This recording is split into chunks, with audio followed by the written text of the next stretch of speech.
How's the night going, son? The moon has set. The clock hasn't struck yet. The moon. It says at 12, right? I think it's later than that, sir. Something's wrong. Hold. Take my sword. The heavens are being stingy with their light. Mirrors fill powers. Keep away the nightmares that plague me when I rest. Give me my sword. Who's there? Friend. Oh. You're not asleep yet, sir. The king's in bed. He's been in an unusually good mood lately and has granted many gifts to household and servants. This diamond bracelet is a gift to your wife for her boundless hospitality. Because we were unprepared for the king's visit, we weren't able to entertain him as well as we would have wanted to. All's well.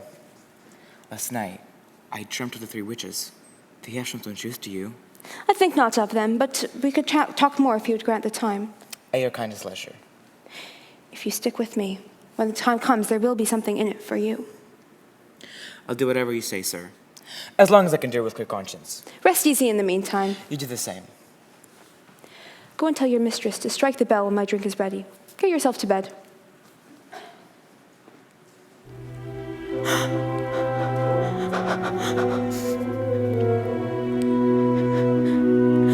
Is this a dagger which I see before me?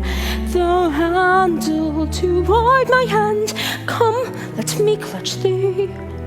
I have thee not, and yet I see thee still. Art thou not fatal vision, sensible to feeling as to sight?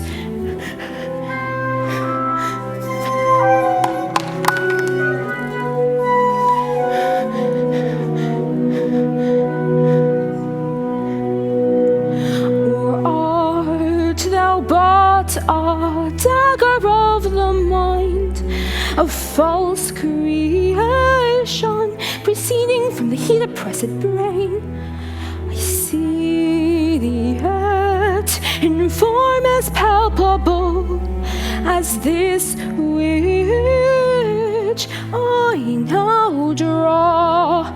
Thou marshalest me the way I was going, and such an instrument I was to use.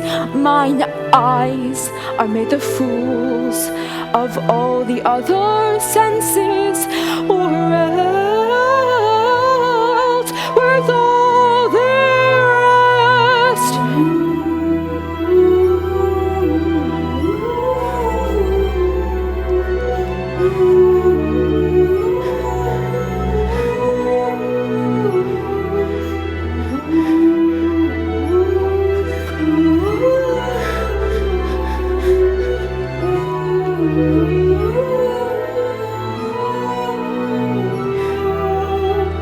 I see thee still, and on thy blade gouts of blood.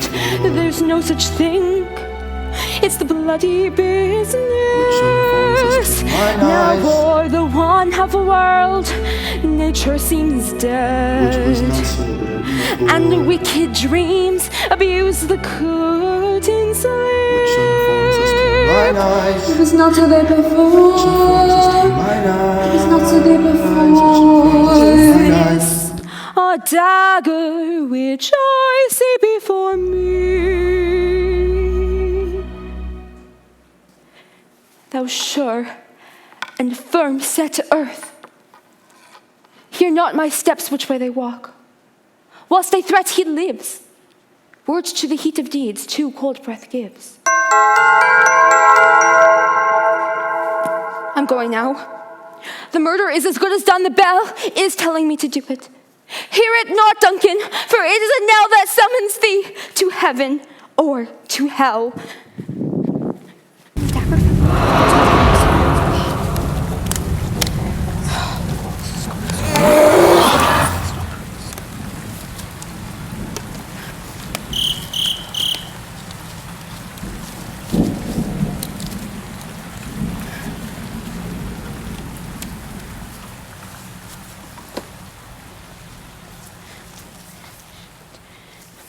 That which has made them drunk hath made me bold. That which has quenched them hath given me fire. What's there? Who is it? I'm afraid the servants woke up and the murder didn't happen. For us to attempt murder and not succeed would destroy us.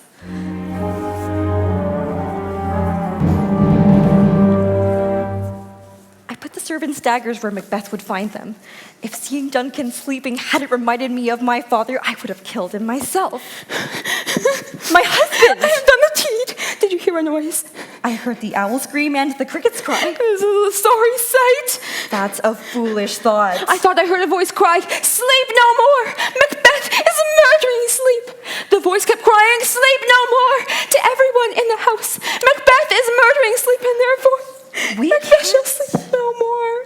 We can't think that way about what we did. It'll drive us crazy. Go get some water and wash this bloody evidence from your hands. Why'd you carry these daggers out of the room? Go take them back and smear the sleeping servants with the blood. I can't even bear to think of what would have done. Look on it again. I dare not. Coward, give me the daggers. I'll go and paint the servants' faces with the blood. We must make it seem like they're guilty.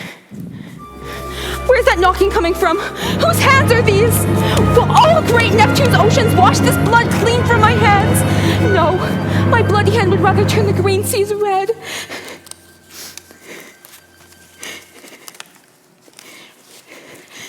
My hands may be as red as yours, but I would be ashamed if my heart were as pale and weak.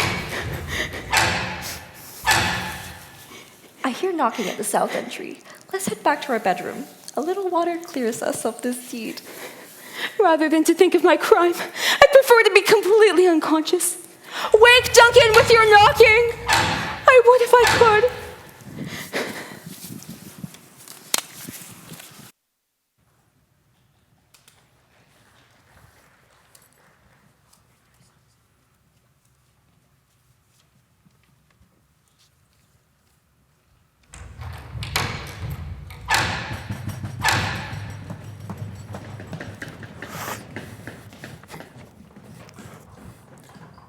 That's a lot of knocking. Come to think of it, if a man were the porter to the gates of hell, he'd have to turn the key a lot.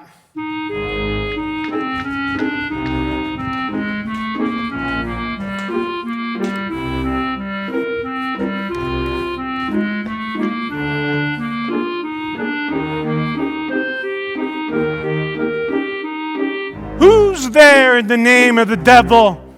Maybe it's a farmer who killed himself because grain was cheap. You're here just on time. I hope you brought your handkerchief. You're going to sweat a lot here.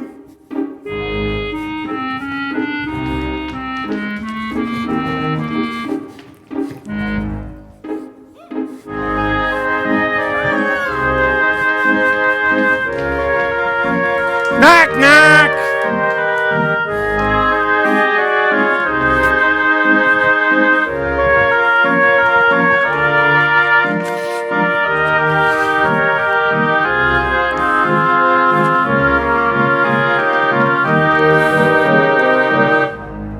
There in the name of the devil. Maybe it's a two-faced con man who lied under oath and just found out you can't lie to God. He's going to hell for perjury. Come on in, con man. Knock, knock.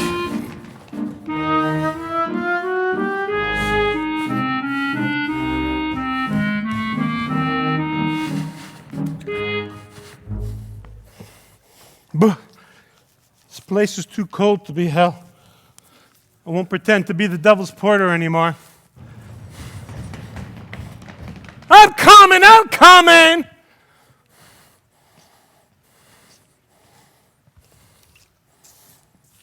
Don't forget to leave me a tip. Is Macbeth awake? Our knocking welcome up, here he comes. Good morning, noble sir. Good morning to you both. Is the king awake yet? Not yet. He commanded me to wake him up early. I'll bring you to him. I know that hosting him is both an honor and a trouble, but that doesn't mean it's not a burden just the same. The work we enjoy isn't really work. Well, I'll go wake him up. Is the king leaving tonight? He is. The night has been unruly. Our chimneys were blown down, and as they say, lamentings heard throughout the night, strange screams of death, and prophesying woeful time. The owl clamored the livelong night. Some say the earth was feverish and shook. It was a rough night. Oh, horror, horror, horror! This is beyond words and beyond belief! What's the matter? The king's been murdered! Go see for yourself. What you see will make you freeze in horror. Wake up, wake up! Ring the alarm bells! Murder, treason! Banquo, Donalbain, Macbeth, everyone, awake! And look at this image of the doomsday.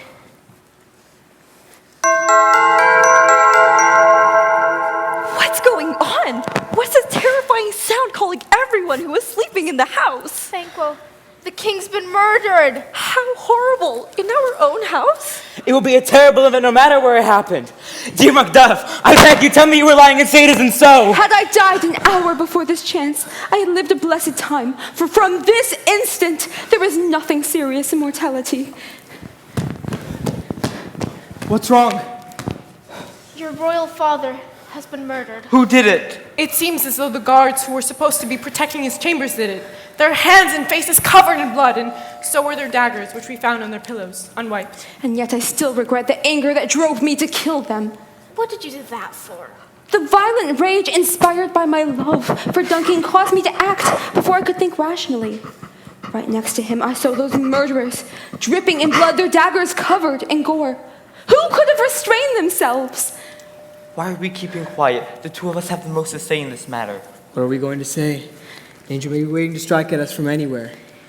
We haven't even begun to weep yet, but there will be time for that later. Let's meet later and discuss this bloody crime. Right now we're all shaken up by the doubts and fears.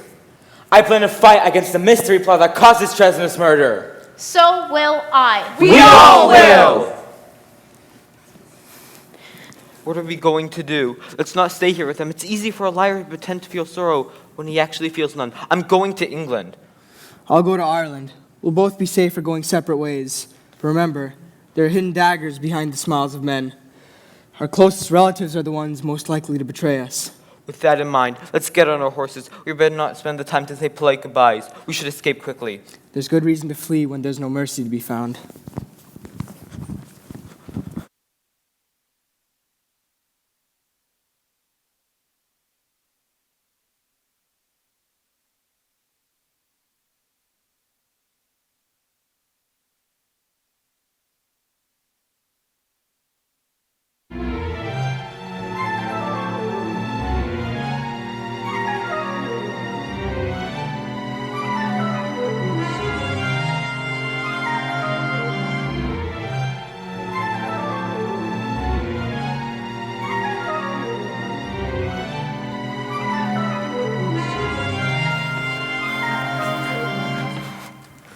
I can remember the past 70 years pretty well, and in all that time, I've seen dreadful hours and strange things, but last night's horrors make everything that came before seem like a joke. Ah, yes, Father. You can see the skies. They're threatening the earth with storms. The clock says it's day, but dark night's strangling the sun. Is it because day is so weak, or night is so strong, that darkness covers the earth when it's supposed to be light? It's unnatural, just like the crime that's been committed. Last Tuesday, I saw a falcon circling high and in the sky until it was caught and killed by an ordinary owl that usually only goes after mice. Something else strange happened. Duncan's horses turned wild and broke out of their stalls. It's as if they were at war with mankind. They say the horses hate each other. I saw it with my own eyes. Here come the good Ross and Macduff. Does anyone know who committed this horrible crime? The servants Macbeth killed. How would have helped those men to kill Duncan? Well, they were paid to betray their master. The king's two sons, Malcolm and Donalbain, have fled to Ireland and England, which makes them the prime suspects. Everything about this is unnatural. What a stupid ambition causing the son to kill the father who supports him. Well, then it looks like Macbeth will become king. He's already been named king and left for Scone to be crowned. Where is Duncan's body? Carried to Comkill, the sacred storehouse of his predecessors and guardian of their bones. Will you go to Scone? No, I shall go to Fife. I will go to school. Well, you may see things well done there. Lest our old robes sit better than our new. Farewell. Farewell, Father. Be careful of those who make good of bad and friends of both.